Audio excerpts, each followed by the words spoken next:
చాలామంది కాంపిటేటివ్ ఫీల్డ్‌లో ఉన్నారు. ఈ కాంపిటేటివ్ ఫీల్డ్ ఎటువంటిదంటే, ఒక మత్తు లాంటిదనమాట. మత్తు. చాలా మత్తు లాంటిది. ఎందుకు ఈ మాట అంటున్నానంటే, దీనినే నమ్ముకుని ఏళ్ల తరబడి దీనినే నమ్ముకుని అలాగే ప్రిపరేషన్ చేస్తూ ఉండిపోతుంటారు.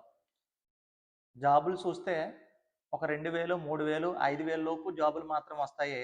అప్లికేషన్ చూస్తే 10,00,000, 15,00,000 ఆ విధంగా చాలా అప్లికేషన్స్ చాలామంది అప్లై చేసేవాళ్ళు ఉంటూ ఉంటారు. అయితే అందరికీ జాబ్ రావాలని లేదు. అందరికీ జాబ్ వస్తదని లేదు. చాలామంది జీవితాలు అలా ప్రిపరేషన్ తోటే చివరికి ఎటు కాకుండా పోతున్నాయి. అందుకే నేను రాత్రి ఒక మోటివేషనల్ వీడియో అయితే చేశాను. సురేష్ గురు ఏ విధంగా యూట్యూబ్‌లో సక్సెస్ అయ్యాడు. అతని జీవితంలో వచ్చేటువంటి మార్పులు ట్రాన్స్‌ఫర్మేషన్ ఎలా జరిగింది అనే దాని మీద పార్ట్ 1 కింద రాత్రి అయితే ఆ వీడియో చేశాను. ఖచ్చితంగా పార్ట్ 2 అయితే చేస్తాను అని చెప్పాను. ఎందుకు సురేష్ గురు యొక్క మోటివేషనల్ స్టోరీయే చెప్పాను ఫస్ట్. అనేక మంది మోటివేషనల్ స్టోరీ అయితే ఇక్కడ నుంచి నేను చెప్పదలుచుకున్నాను సక్సెస్ అయిన వాళ్ళి. ఎందుకు ఆయన గురించే చెప్పాను అంటే, ఆయనలో నాకు నచ్చింది చాలా విషయాలున్నాయి. సో, ఈరోజైతే అసలు ఆయన గురించే చెప్పడానికి కారణం ఏంటి? ఆయన్ని నేను మోటివేషనల్ ఫస్ట్ వీడియో చేయడానికి గల రీజన్ ఏంటి అంటే, ఆయన కూడా మనలాగే పోలీస్ డిపార్ట్మెంట్‌లోకి రావాలనుకున్నాడు. ఆయన కూడా మనలాగే పోలీస్ డిపార్ట్మెంట్‌లోకి రావాలనుకున్నాడు. అనేక కోచింగ్‌లు తీసుకున్నాడు. చివరికి రైల్వేలోకి వెళ్ళాడు. సాలరీ సాలక సెకండ్ ఇన్‌కమ్ లేదా సైడ్ ఇన్‌కమ్ కోసం ప్రయత్నం చేసిన వాడు. సో, చాలామంది ఇప్పుడు మీరు కూడా చాలామంది ప్రిపరేషన్ చేస్తున్నారు. అందరికీ జాబ్ రావాలని ఉండదు. సో, ఇలాగే వేళ్ల తరబడి మీరు కూడా ప్రిపరేషన్ చేస్తూ అలాగే ఆగిపోతే చాలా డిప్రెషన్‌కి వెళ్ళిపోతారు. సో, ఆయన జీవితం నుంచి కొన్ని విషయాలైతే చెప్తాను. చాలా ఇంపార్టెంట్ వీడియో. మీరు గాక మన ఛానల్‌ని ఫస్ట్ టైం చూసినట్లయితే మన ఛానల్‌ని సబ్స్క్రైబ్ చేయడం మర్చిపోద్దు. ఫ్రెండ్స్, వీడియో కొంచెం లెంత్ ఉన్నా నేను చాలా ఇష్టపడి ఎఫెక్ట్ పెడుతున్నటువంటి వీడియో కాబట్టి మీకు అందరికీ యూజ్ఫుల్ అయ్యేటువంటి మాటలే చెప్తాను. ఆయన జీవితంలో జరిగింది, ఆయన చెప్పినటువంటి స్టోరీస్‌ని బట్టే మనం ఈ మోటివేషనల్ వీడియో అయితే వినబోతున్నాం. సో, ఇక స్టార్ట్ చేసుకుందాం. చాలామంది సురేష్ అనమాట ఆయన పేరు. సురేష్ గురుగా మార్చుకున్నాడు. ఎందుకు సురేష్ గురుగా మారాడో కూడా ఈ వీడియోలో చెప్పే ప్రయత్నం అయితే చేస్తాను. చాలామంది సురేష్‌ని అడిగేటువంటి ప్రశ్న ఏంటంటే, అసలు నీకు రైల్వే జాబ్ ఎలా వచ్చింది? నీకు రైల్వే జాబ్ ఎలాగొచ్చింది? మాకు కూడా ఒక జాబ్ చూసి పెట్టొచ్చు కదా రైల్వేలో అని చెప్పేసి, అదేవిధంగా రైల్వే జాబ్ కొట్టాలంటే కొన్ని టిప్స్ చెప్పొచ్చు కదా అని చెప్పేసి చాలామంది అడిగేవారంట. అలా అడుగుతున్నప్పుడు అయితే ఆయన జాబ్ రాకముందు ఏం చేశాడు?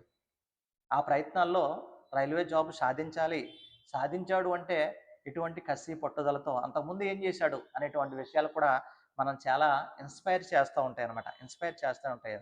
అయితే జాబ్ రాకముందు ఈయన చూసుకున్నట్లయితే 2014లో డిగ్రీ అయితే కంప్లీట్ చేశాడు. జాబ్ రాకముందు 2014లో డిగ్రీ కంప్లీట్ చేశాడు.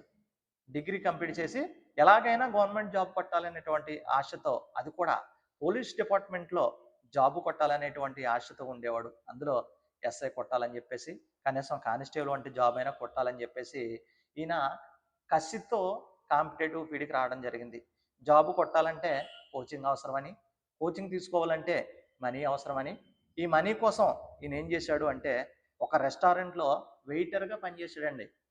ఒక రెస్టారెంట్లో వెయిటర్గా పనిచేశాడు. ఆ వెయిటర్గా పనిచేస్తూ సంపాదించినటువంటి కొంత మనీని, అదేవిధంగా ఇంట్లో వాళ్ళ అమ్మా నాన్న దగ్గర తీసుకున్నటువంటి కొంత మనీని తీసుకుని ఎస్ఐ కోచింగ్ అయితే తీసుకోవడం జరిగిందనమాట. ఎస్ఐ కోచింగ్ వెళ్ళడం జరిగింది. 2014లో ఈ 2014లో 2014లో ఎస్ఐ కోచింగ్ తీసుకున్నాడు. కోచింగ్ తీసుకుంటే 100% జాబ్ అనేది, మనం కూడా ఎలాగనుకుంటాం అలాగే పక్కాగా 100% జాబ్ అనేది కొట్టొచ్చు అనుకున్నాడు. కోచింగ్ అయిపోయాక గూడూరులో రూమ్ తీసుకున్నాడండి. కోచింగ్ అయిపోయింది, గూడూరులో రూమ్ తీసుకున్నాడు. ప్రిపరేషన్ అయితే స్టార్ట్ చేశాడు. మధ్య మధ్యలో రూమ్ రెంట్ కట్టుకోవాలి కాబట్టి, ఈ రూమ్ రెంట్ కట్టాలి అంటే మనీ కావాలి కాబట్టి క్యాటరింగ్ అనేది చేసేవాడు అనమాట. క్యాటరింగ్ ఎటువంటి సిగ్గు లేకుండా, ఇది ఉండాలి ప్రతి ఒక్కరికి ఇన్స్పిరేషన్లో. క్యాటరింగ్ అయితే చేసేవాడు. ఆ క్యాటరింగ్ ద్వారా వచ్చేటువంటి డబ్బులతో ఆ రూమ్ రెంట్ అయితే కట్టుకునేవాడు అనమాట. సో, పోలీస్ నోటిఫికేషన్ కోసం అహర్నిశలు కష్టపడి 2016 వరకు పోలీస్ ప్రిపరేషన్ అయితే చేస్తే 2016లో ఏపీ పోలీస్ నోటిఫికేషన్ అనేది రిలీజ్ అయింది అనమాట. 2016లో ఏపీ పోలీస్ నోటిఫికేషన్ అయితే రిలీజ్ అయింది. అందులో సుమారుగా చూసుకుంటే 707 వేకెన్సీస్తో ఎస్ఐ పోస్టులు అనేవి నోటిఫికేషన్లో వచ్చాయన్నమాట.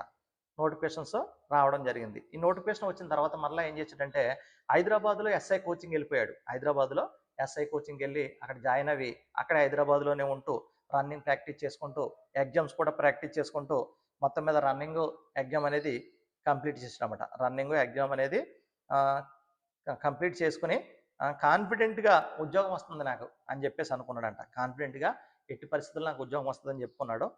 అయితే ఎస్ఐ ఎగ్జామ్స్లో మనోడికి 223 మార్కులు వచ్చాయి. 223 మార్క్సులు రావడంతో కట్ ఆఫ్ మార్క్స్ అయితే 261 మార్కు ఉంది. చాలామంది మీరు కట్ ఆఫ్ల గురించి అడుగుతుంటారు. సో కట్ ఆఫ్ అనేది ఎవరి చేతుల్లో ఉండదో దయచేసి అర్థం చేసుకోండి. కట్ ఆఫ్ అనేది ఇక్కడ 261 మార్కు ఉంటే ఈయనకు వచ్చినటువంటి మార్కులు చూసుకుంటే 223 మార్కులే వచ్చాయి. జాబ్ రాలేదు. కనీసం కానిస్టేబుల్ జాబ్ అయినా వస్తుందని భావించాడంట. కనీసం కానిస్టేబుల్ జాబ్ అయినా వస్తుందని భావిస్తే కానిస్టేబుల్లో ఈయనకు వచ్చినటువంటి మార్క్స్ 122 మార్కులు అయితే వచ్చాయి అనమాట. 122 మార్కులు వస్తే కటాఫ్ వచ్చేసి 125 మార్క్స్ ఉంది కటాఫ్. 122 మార్కులు ఈయనకు వచ్చాయి. 125 మార్కులు కటాఫ్ ఉండటంతో జాబ్ రాలేదు. ఇంకా ఆ సమయంలో ఫుల్ డిప్రెషన్లోకి వెళ్ళిపోయాడు. తర్వాత ఐసిఐసిఐ బ్యాంకులో ఇంటర్వ్యూకి వెళ్ళి చెన్నైలో ట్రైనింగ్ తీసుకున్నాడు. అది కూడా మార్కెటింగ్ టైప్ జాబ్ అనమాట. మార్కెటింగ్ టైప్ జాబ్లో కొద్ది రోజుల పాటు ఆ జాబ్ చేసి పేపర్లో తర్వాత మళ్ళీ ఒక మత్తు వచ్చింది. మళ్ళీ ఏమైందంటే పోలీస్ కొలువులు నోటిఫికేషన్ వస్తున్నాయని చూసి వెంటనే ఏం చేశాడంటే ఆ మత్తులోకి పడిపోయి జాబ్ మానేసి మరలా పోలీస్ జాబ్ కోసం కోచింగ్ కోసం వైజాగ్ వెళ్ళాడండి. వైజాగ్లో షైన్ ఇండియా అనేటువంటి కోచింగ్ సెంటర్లో కోచింగ్ తీసుకున్నాడు. 6 నెలల కష్టపడి చదివితే నోటిఫికేషన్ అనేది రాలేదు. నోటిఫికేషన్ వచ్చేస్తుంది కదా అని చెప్పేసి వచ్చేసాడు. 6 నెలల వరకు గట్టి ప్రిపరేషన్ చేశాడు. 6 నెలలు చదివినా కానీ ఎటువంటి నోటిఫికేషన్ రాలేదు. తర్వాత ఇంకేమనుకున్నాడంటే ఈ నోటిఫికేషన్ వచ్చేలా లేదని చెప్పేసి హైదరాబాద్ వెళ్ళిపోయి అర్థమెటిక్ రీజనింగ్ కోసం కేవలము 3 నెలలు హైదరాబాద్లోనే కోచింగ్ తీసుకున్నాడు. అదే టైంలో రైల్వేలో ఆర్ఆర్బీకి సంబంధించినటువంటి నోటిఫికేషన్ అయితే వస్తుందని చెప్పేసి 2018లో 66,000 ఉద్యోగాలకు నోటిఫికేషన్ అయితే రిలీజ్ చేశారు. దానికి సుమారుగా చూసుకుంటే 1,80,00,000 మంది అయితే అప్లై చేశారు. 1,80,00,000 మంది అయితే అప్లై చేశారు. మరలా రూమ్ తీసుకుని గూడూరులోనే ప్రిపరేషన్స్ చేయడం ప్రారంభించాడు. కంటిన్యూగా గూడూరులోనే ప్రిపరేషన్ చేశాడు. ఆ తర్వాత కొన్నాళ్ళు మళ్ళీ ముత్తూట్ ఫైనాన్స్లో జాబ్ కొట్టి ఆ జాబ్ అయితే చేశాడు. తర్వాత రైల్వే నోటిఫికేషన్ వచ్చిన తర్వాత ఎగ్జామ్ రాశారు. ఎగ్జామ్ అయితే రాయడం జరిగింది. అందులో గ్రూప్ టీకి సంబంధించినటువంటి జాబ్ అయితే సాధించాడు. ఈయన జాబ్లో జాయిన్ అయినటువంటి డేట్ కనుక చూసుకుంటే 2019 జూన్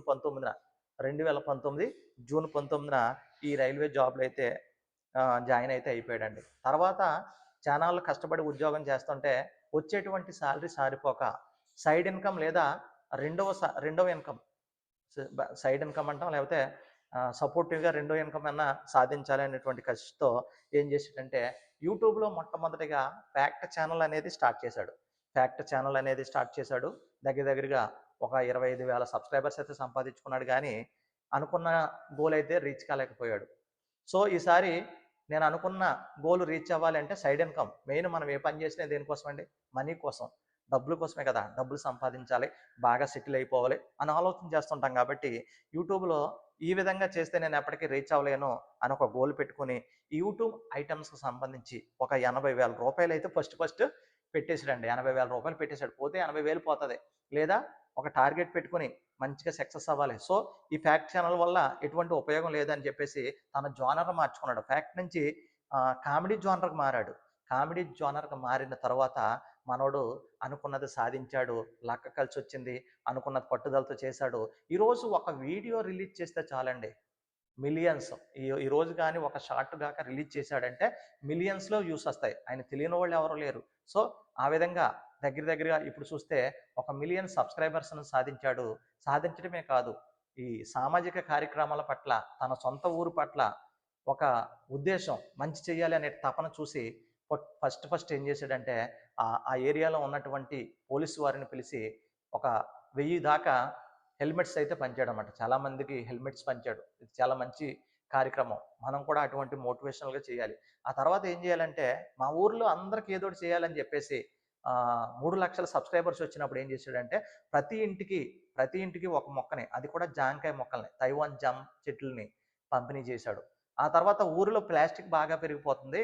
ఎవరికి చెప్పినా గానీ అవేర్‌నెస్ అనేది రాదు కాబట్టి, మీ దగ్గర ఉన్నటువంటి ప్లాస్టిక్ వస్తువులు గనక తెస్తే, మీకు నేను గిఫ్ట్స్ బహుమతులు ఇస్తానని జెప్పేసి అందరికి ప్రకటించాడు. ఊరంతా చాటింపు వేయించిన తర్వాత ఊర్లో ఉన్నటువంటి ప్లాస్టిక్ అంతా కనెక్ట్ చేసి వాళ్ళందరికీ కూడా గిఫ్ట్స్ అనేవి ఇచ్చాడు. బహుమతులు ఇచ్చాడు.